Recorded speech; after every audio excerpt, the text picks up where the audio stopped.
महाराज ने कहा फिर ऐ बचाना मेरे आखिरी सवाल तक आई बोले मेरी दाढ़ी कितनी हुई इल्ता कर कहने की हर सिमरत को ना जले मन तक पुरकार आगे अगली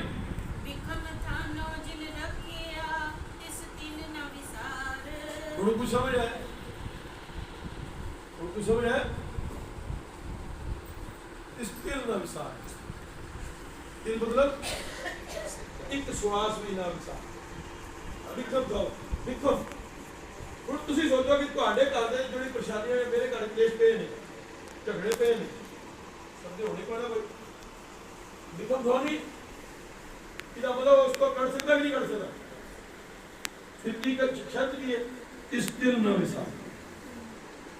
ਉਹਦਾ ਉਹ ਕੰਮ ਨਾ ਕਰੀ ਉਹਨੂੰ ਨਾ ਛੱਡੀ ਕਿਸੇ ਕਿਸਮ ਤੇਰੀ ਬੁੱਧੀ ਦੀ ਇਹ ਗਿਆਨ ਹੀ ਤੇਰੇ ਦੁੱਖਾਂ ਸੁੱਖਾਂ ਦਾ ਕਾਰਨ ਅਗਿਆਨਤਾ ਦੁੱਖ ਦਾ ਕਾਰਨ ਬਣੇਗੀ ज्ञान सुख का कारण